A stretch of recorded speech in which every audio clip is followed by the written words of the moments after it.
Yeah, I was want to get a little clarity on North and Ought. In order to CDs, you had explained that once you get past the level 9, or the ninth plane, you get into Ought. And things on that, beyond that, don't deal in relativity, like things prior to that. And I want to know, how do things exist, for lack of a better word, in Ought without being relative?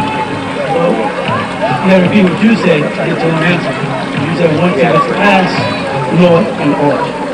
So it can't exist in Ought or North. Once it gets past once it gets past North and Ought, then it gets into 9, where things are not relative because things don't relate or interact by their variances or differences. Whereas all, there's no variance or differences. In order for you to have relativity, you must have things relating one to the other. As long as we are beneath 9, what would be in 8, which comes at 4 and 4, where the spirit, where the mental and the spiritual become one, or on down. And then remember, you have the lower, they go to the 9th chamber, which is beneath, which starts another level of intercourse. The lower is the physical, and the higher, of course, becomes the spiritual. When you get to the 9th point, then you don't have any more related figures. This is why they say 10. When they say 10, they're saying 1 all over again. They started from the beginning. Because the cipher, we know, is what you call valueless or worthless or sumless. You follow? So when you get past 8, you get past 4 and 4, that's Ought and North. And then when you get to 9, there's no relativity. There's nothing that relates. You follow? Everything just is. Okay?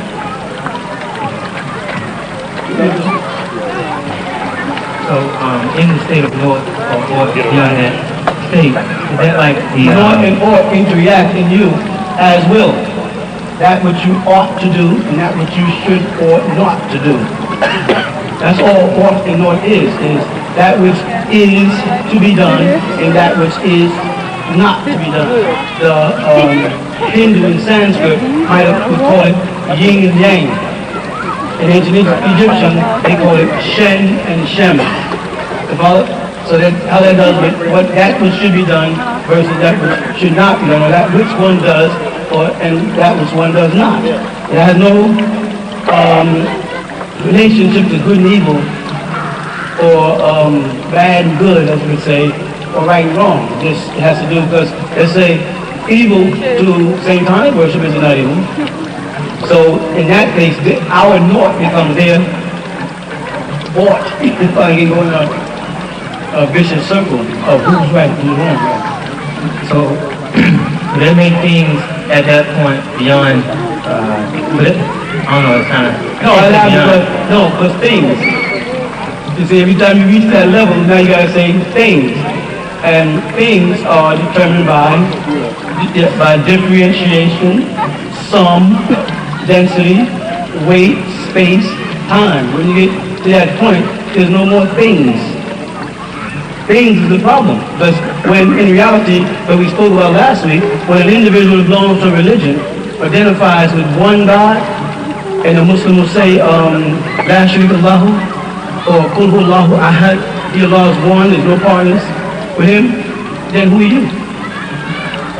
Then you become the second part, the person that's there to make the statement, there's one God. So we all say, no, there's no pantheism or there's no pluralization in gods, there's only one God. And the next question to that person is, are you that God? And they say no, then say, then what part do you play in it?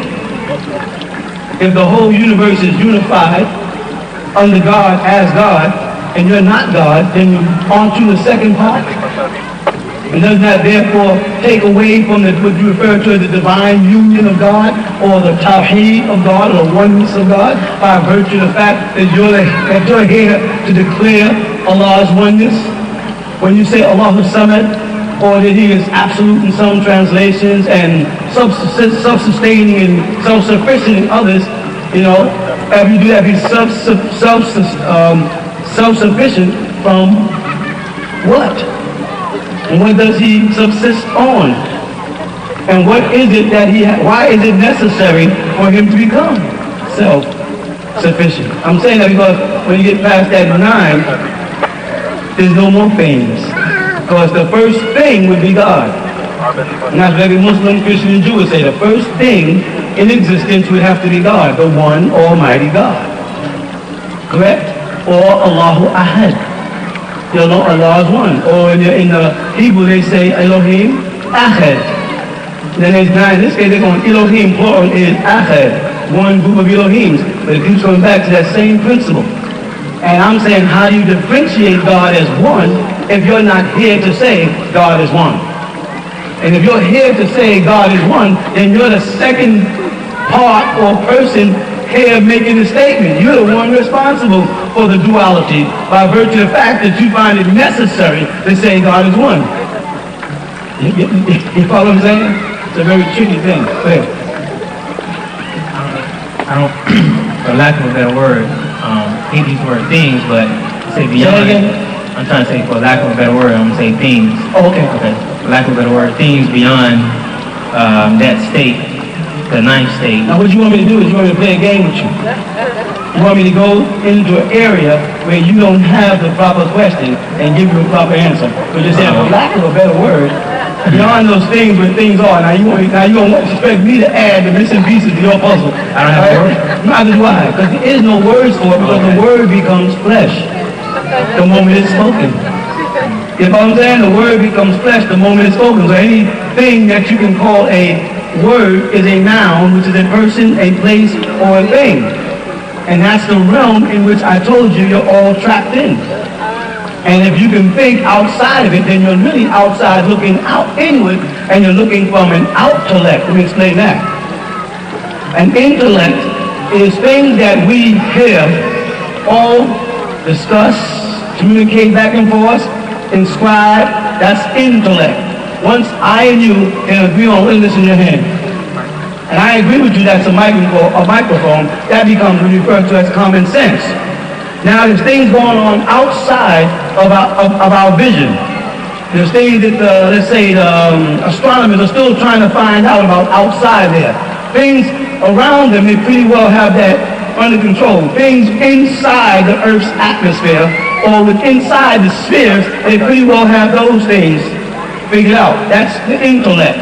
Those things from the outside that they don't or cannot and have not discovered or uncovered or figured out is called outtellect. That's the last point of reason to say it's out of my lectability. It's outside of it. So you say, now, I'm going to talk to you about something outside of my lectability. And I'm going to say, well, I'm going to have to use words that are from intellect. And that's going to cause more confusion. We're going to keep going around because you're on your way to the rim of space where you become an intellectual being and not stay within this realm under his rule as an intellectual being. So we can approach the question as long as you're not asking me to give you intellectual dialogue about intellectual outformation. You follow? Go ahead, try again then. Oh, when you say suppose, you're asking me to have faith. Suppose, I'm going to go, okay, so I got to have faith with him. So can I look at the words? Yeah. That's what I'm trying to say. Words. It's very difficult for everybody, because now you got everybody wondering what you want to say. At least express it the best way you know how. And I'll try to express it back the best way I know how. When you first explained to us about things being before hydrogen, meaning a core, and then first recognizing that as non-existence, and now it being a part of existence because they identified it Right. and made it known to exist. Living identity. Right. And you also explained to us that there are sub-atoms or particles that exist beyond the core. Outlet, right. Outlet, which makes it, in a sense, the non-existence of what was thought to exist. The non-existence of To those, it's non-existent to those who can't see them. Right. Okay. And my first question was about what Art was thinking about, which you already answered, I guess, about how those things that are not relative exist in a state that doesn't have, that's before a core, in other words. That's what I was thinking. Okay. Because the moment you said state, we had another problem. but I grasp where you're going.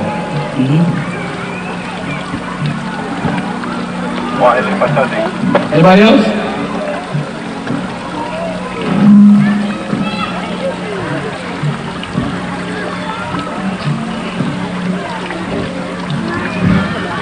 President.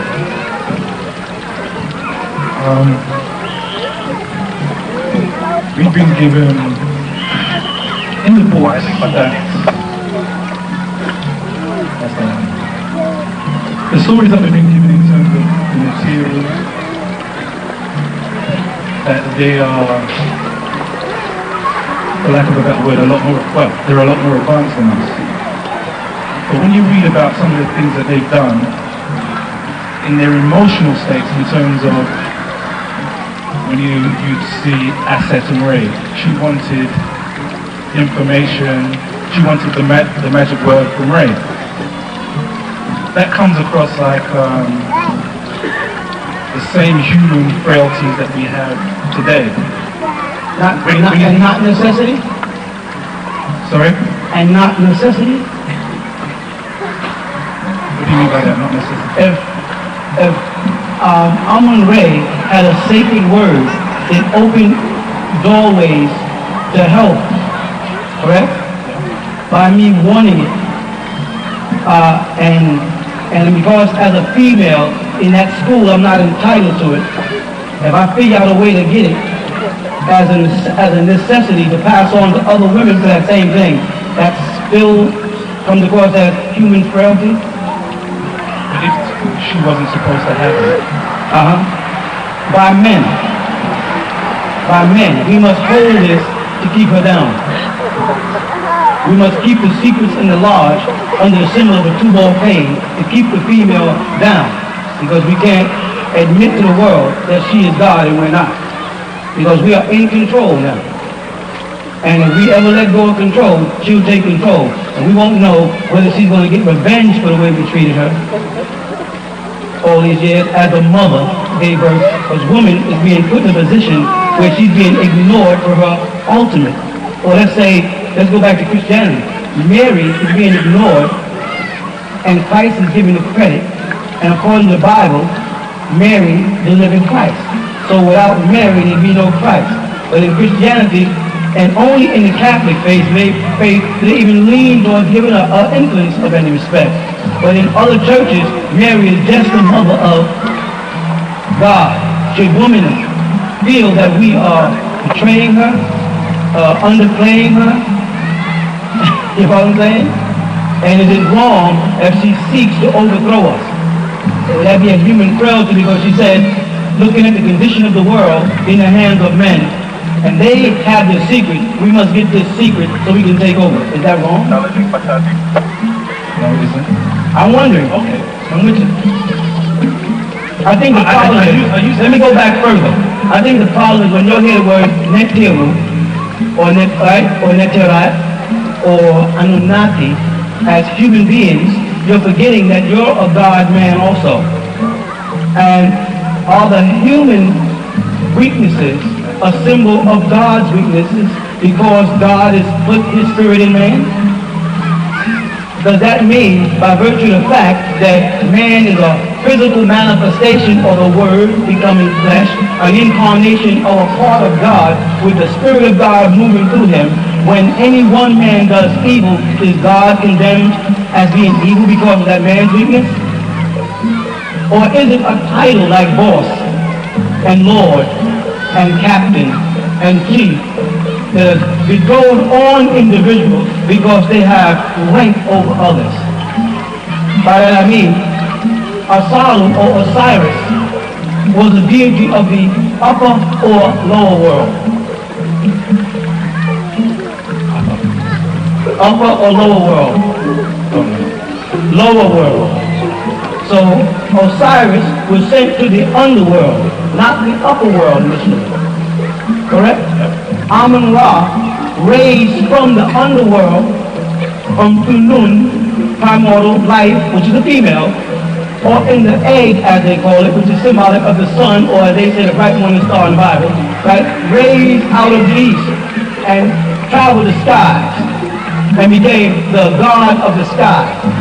Thus we put God in heaven and say, Our Father who art in heaven, which in a sense says, Our Father who is not on earth.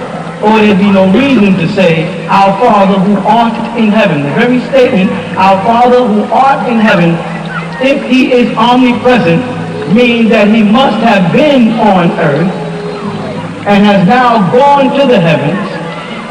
Or if he's only in heaven and never been to earth, then he's not omnipresent and not everywhere and in everything at every time.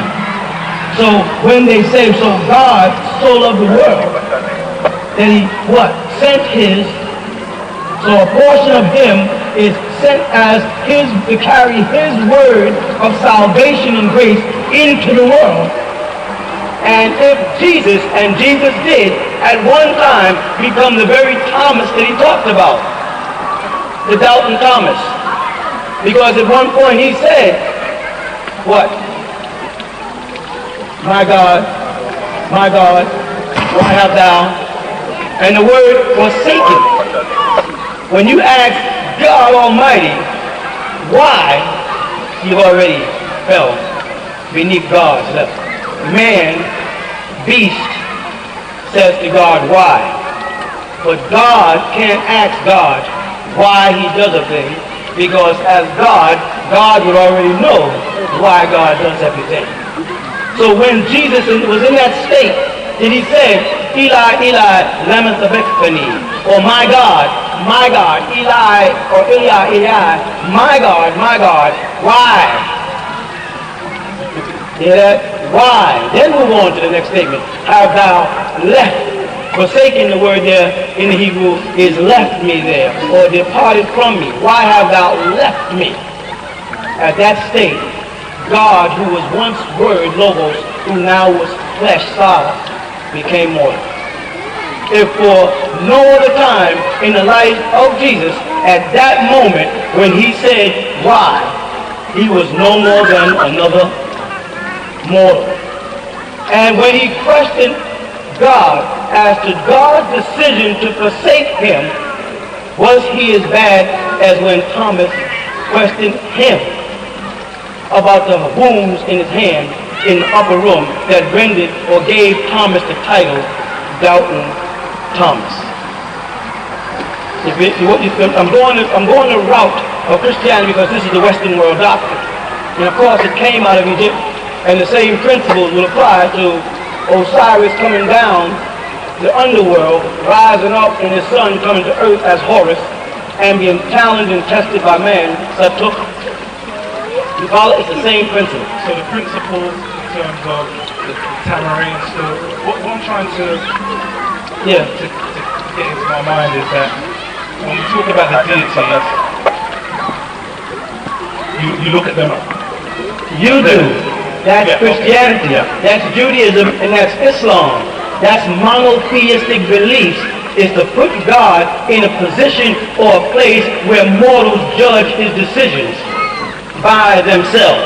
See, what we're saying is, Abraham, if the Bible takes the story of Jesus Christ and takes his family and takes him all the way back from blood to blood, we got, then got to Adam and said, in Adam, the Son of God, then the Bible is putting Jesus' genealogy into God's genes.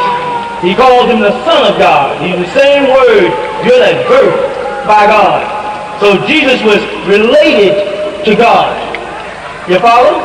So the things that God did, Jesus could do. The things that, Jesus did, God did. That's why Jesus said, you'll even do greater works than I am not greater than he who I am my own accord can do. He was trying to tie in the relation. When you see me, you see. You follow me?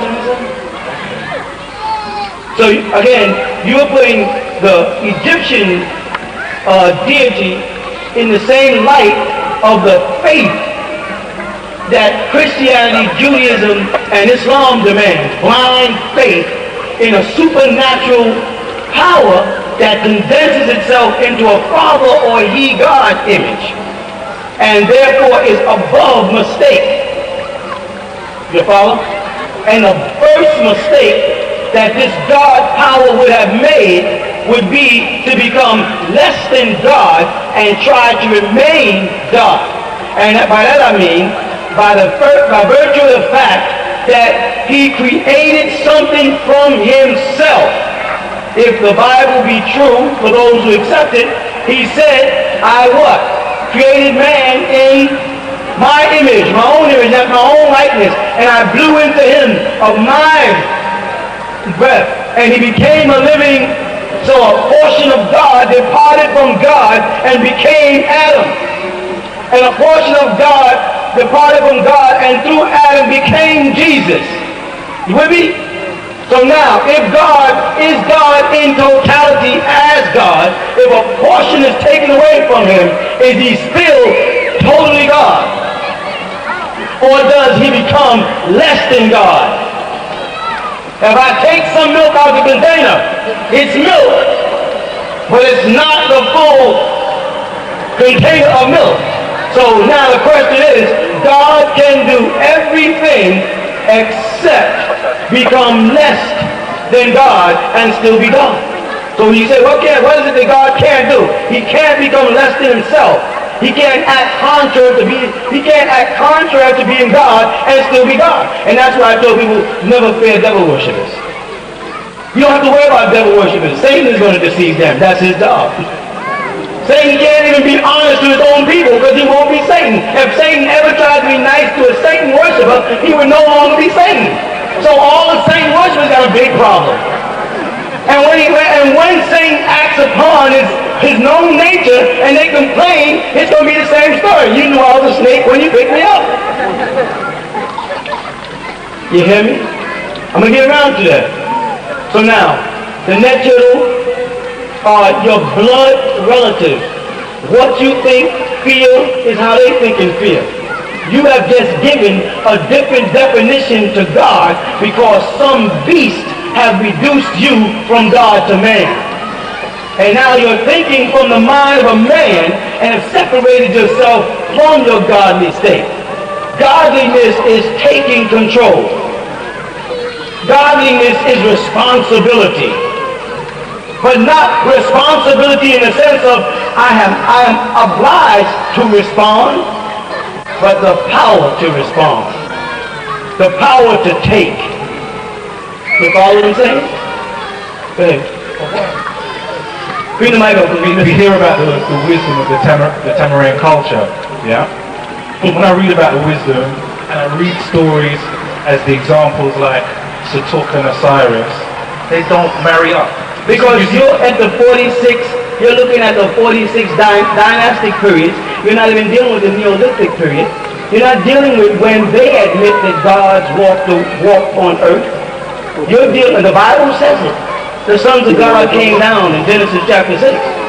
And God and his host was walking in the garden in the cool of the day. This was before there was a law called the Torah. This was before there was a law called the Quran. There was no Bible. But God's walked the earth. You only had to refer to him as one God after there was a law given by Moshe or Musa or Moses that defined him as the one God. Prior to that, there was no mention of one God in the Bible. There were no restrictions to what God did or did not do. Because in the Old Testament, that very God repented. After creating man and men went bad, he repented. That's not the nature of a God who doesn't make mistakes, who's all wise, right, and exact. I think the problem is you're mixing up Osiris and Isis and Hathor, which were human beings, incarnated in the flesh, Nephilims, Jebusians, who came into the flesh and made it with the Gibor, which is a Gibbon, a certain species of tailless monkey, and those people you're calling gods. And those people have the same nature as you.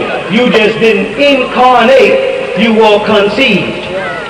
And now when you go back and study any book written by anybody who studies Egyptology, they say we can only go back to Namir, the first pharaoh.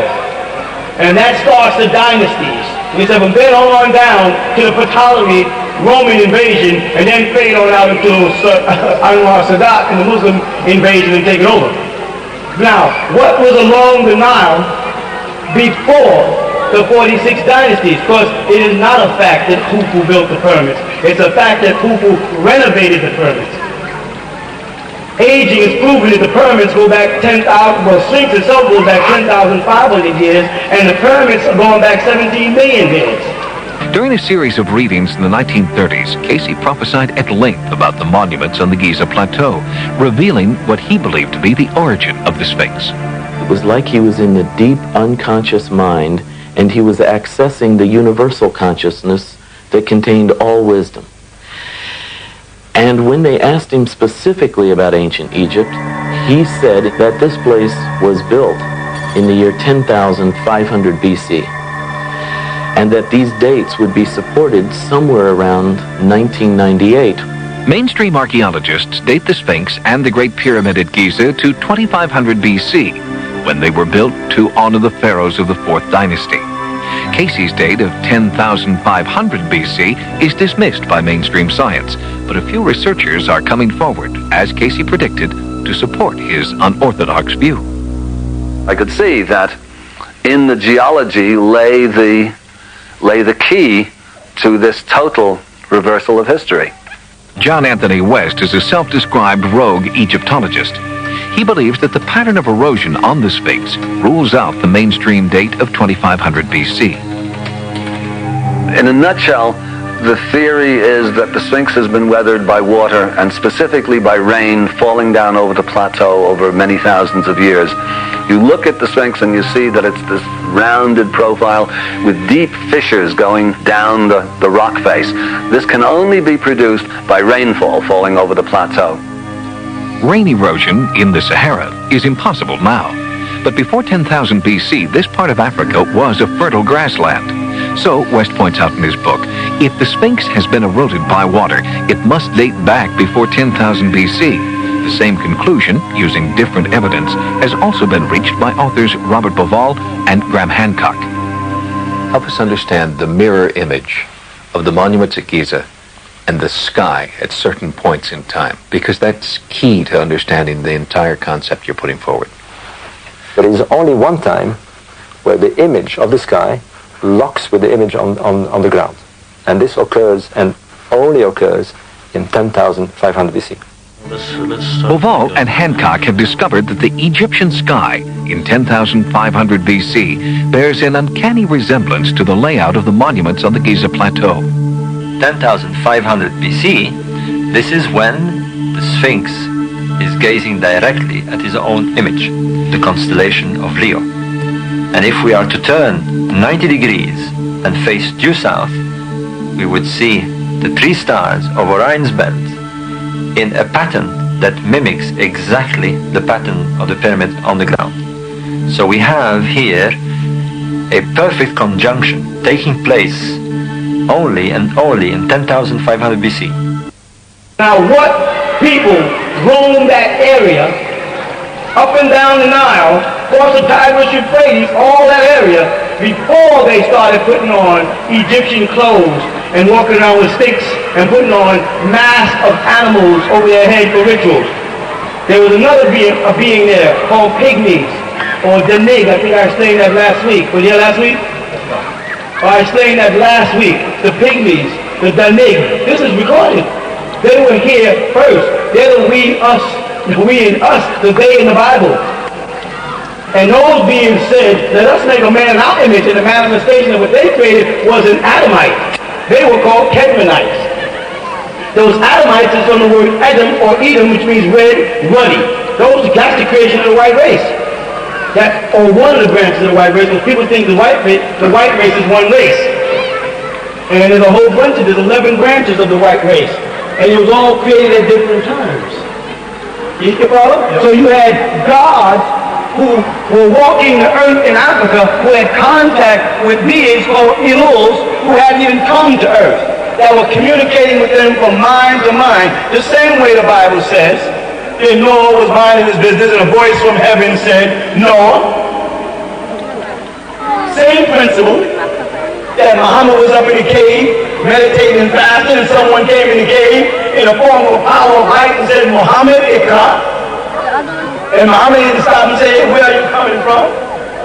Nor did he stop and say, God, or whomever that is talking, where are you talking to me from? Or exactly how far away are you from me? And why am I able to hear you?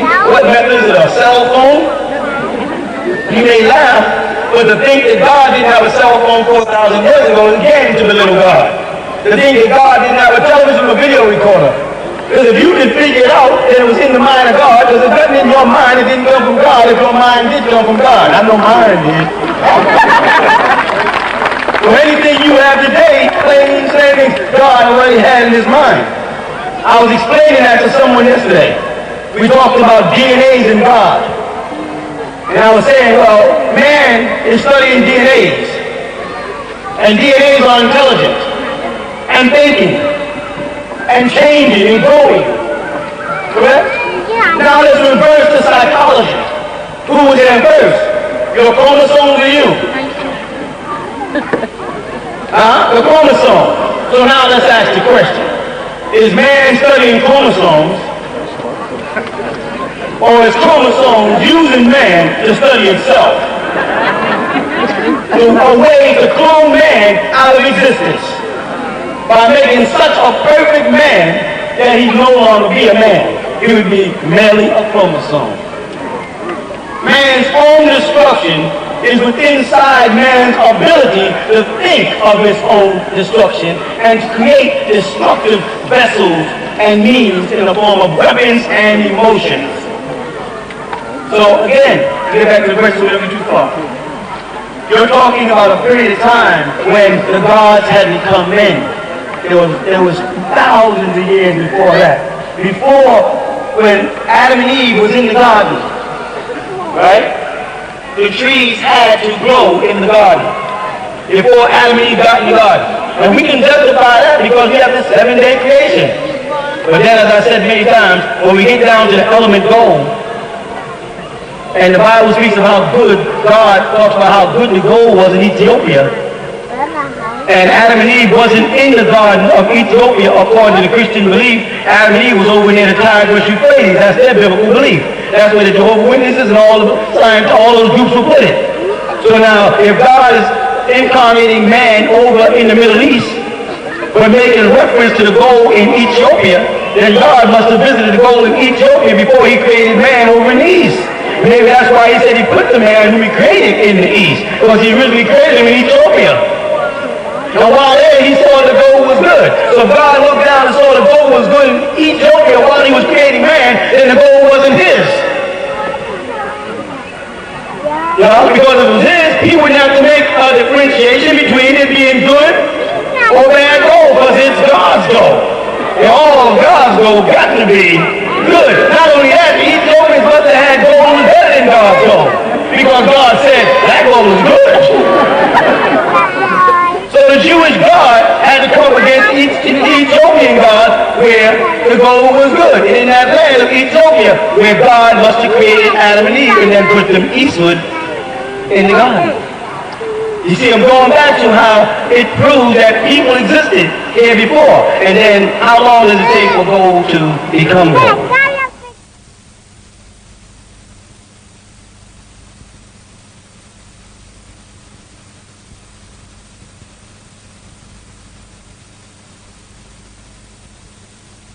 As the mysteries of Egypt intrigued you, the secrets of the pyramids and the scientists that built them, well, now you can have these secrets. Now you can enter into ancient Egyptian order and learn who and what you are. Who built the pyramids?